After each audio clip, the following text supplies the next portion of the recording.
Hello and welcome back to today's lecture on power system stability. Today we are going to discuss the effect of saturation. So first let's see what is an unsaturated machine. An unsaturated non-salient pole type synchronous machine is represented by a steady state by its unsaturated synchronous reactance XD, which is constant, and the excitation voltage E, which is constant if the field current is constant. Thus we see that voltage E is indirectly dependent on the field current. So exactly opposite to that, a saturated synchronous machine can be represented similarly by a reactance and an EMF, but both are not constant. However, if properly chosen, they can be assumed as constant during small changes in load. Such are assumed to occur in test for steady state stability. The reactance of saturated machine thus can be called as adjusted or equivalent or saturated synchronous reactance.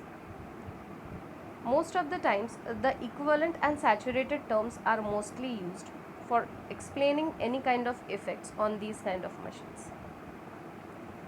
So now we can say that the saturated or equivalent synchronous reactance is much smaller than the unsaturated reactance, and the stability limit can be computed by the saturation being neglected.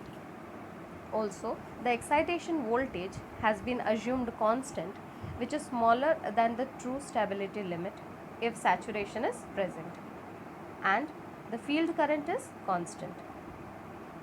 So the most possible way for representing this saturated non-salient pole machine will be by the means of a reactance and an EMF, which we have seen already in the circuit diagrams, and this was given by Putman. The reactance and the EMF may vary with saturation as they are the functions of the voltage. Also, the armature leakage reactance is going to play an important role because it is a factor of the voltage EP, which will be further governed by the Portier reactance. Thus, in this manner, we can see that how it is varying with EP by the vector diagram. So, before going to the vector diagram, there are few notations which we will be using there. I is the armature current, Vt the terminal voltage, Xp will be considered as the Portier reactance, Ra is the armature resistance, EP will be the voltage behind the Portier reactance, Et will be the voltage that would exist behind the Portier reactance but when there is no saturation. S is the saturation factor, which is given by a ratio of Et and E, which is equal to 1 plus mmf of the iron divided by the mmf of the air gap. Means it is the ratio of mmf of iron to the mmf of air gap. And finally, Xd will be the unsaturated synchronous reactance.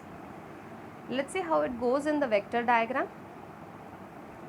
So, I'll just zoom it a bit so that it is much more clear. First we will see the diagram and then we'll proceed towards the vector diagram of the same.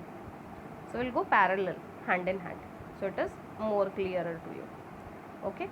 Taking the reference axis frame, if we are going to draw the current as the constant vector, here we have voltage which is here.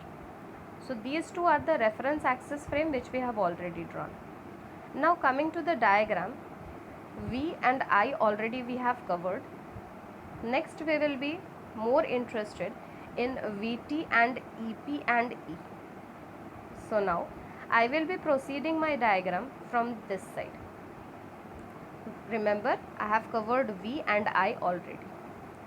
So while covering from this side, what is the first thing I see here? I see this resistance Re and Xe. So when the current I is flowing through Re and Xe, how it is behaving in the vector diagram, let's see. So in the vector diagram you can see the point here where V ends.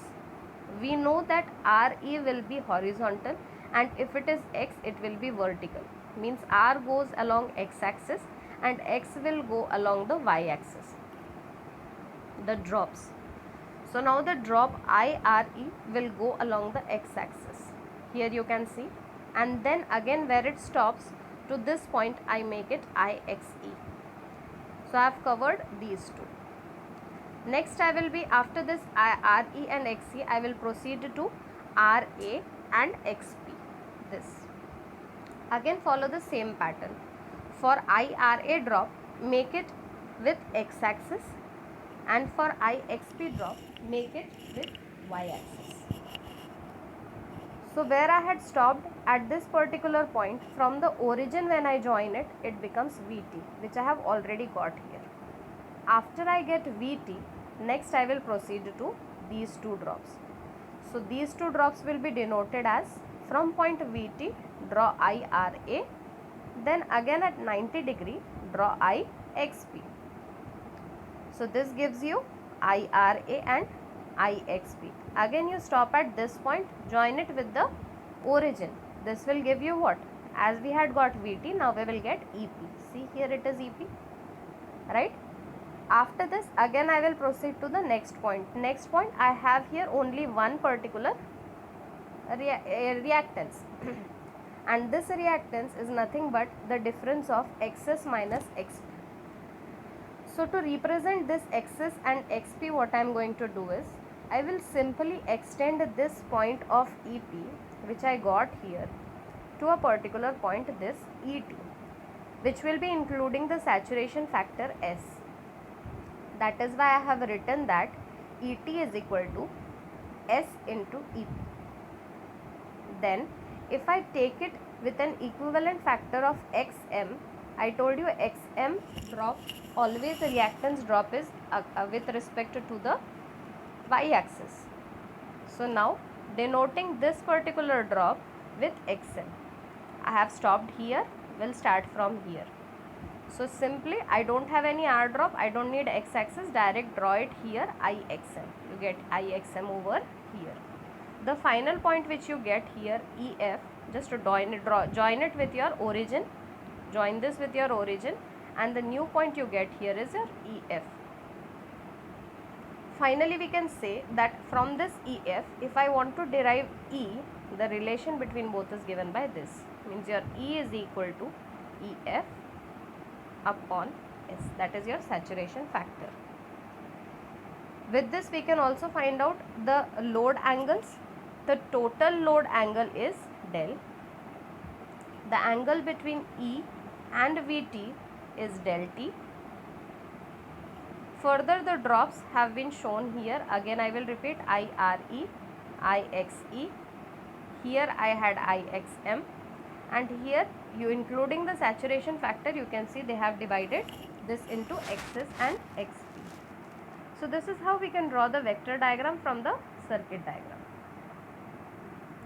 So what we got over here, which we utilized XM, as you remember, as equal to XD minus XP, which was the reactance equivalent to the armature reaction.